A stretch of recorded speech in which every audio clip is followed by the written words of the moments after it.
मराठी कला विश्वातील लोकप्रिय अभिनेत्री म्हणजे अमृता सुभाष। दर्जेदार अभिनय कौशल्याच्या जोरावर अमृताने मराठीसह बॉलिवूडमध्येही नाव कमावलं आहे। त्यामुळे सोशल मीडियावर कायमच तिची चर्चा रंगलेली असते। अमृताला घरातूनच अभिनयाचं बाळकडू मिळालं आहे। अमृताची आई ज्योती सुभाष देखील मराठी आणि हिंदी कला विश्वातील एक लोकप्रिय अभिनेत्री आहे। अमृता उत्तम अभिनयासह तिच्या बेधडक आणि स्पष्ट वक्तेपणामुळे चर्चेत असते, परंतु सध्या अमृता तिच्या पर्सनल आयुष्यामुळे चांगले चर्चेत आली आहे। तर काही दिवसापूर्वी अमृताने एका मुलाखतीमध्ये मूल होऊ न देण्याविषयी भाष्य केले। ती म्हणाली, आत्ताचा काळ बदलत चालला आहे। अशी अनेक जोडपे आहेत ज्यांना मूल आवडतात, पण स्वतःचं मूल न होऊ देण्याचा निर्णय घेतला आहे।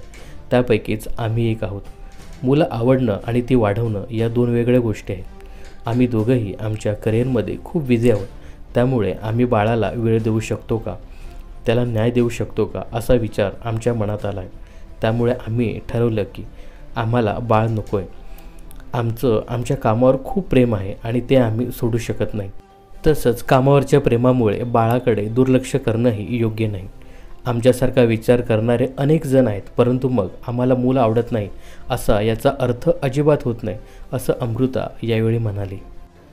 तर अमृता सुभाषच्या नवऱ्याबद्दल सांगायचं झालं तर संदेश कुलकर्णी हा लोकप्रिय मराठी अभिनेत्री सोनाली कुलकर्णी हिचा सक्का भाऊ आहे। विशेष म्हणजे सोनाली आणि अमृता या दोघी एकमेकाच्या खूप चांगल्या मैत्रिणी असल्यामुळे या दोघींचंही एकमेकांच्या घरी येणं जाणं होतं। यामध्येच सोनालीच्या घरी जाणारी अमृता संदेशच्या प्रेमात पडली आणि यानंतर या दोघांनीही लग्न करण्याचा निर्णय घेतला। संदेश कुलकर्णी हा उत्तम डायरेक्टर तर आहेच, पण एक चांगला अभिनेतासुद्धा आहे। तर कामावरच्या प्रेमामुळे आणि मुलांना वेळ देऊ शकत नाही, यामुळे आम्हाला मुलं नकोत, असं अमृता सुभाषचं मत आहे। याबद्दल तुम्हाला काय सांगायचं आहे कमेंट्स करून नक्की सांगा। मनोरंजन क्षेत्रातील अशाच फिल्मी अपडेट जाणून घेण्यासाठी चॅनलला सबस्क्राईब आणि फॉलो करायला विसरू नका।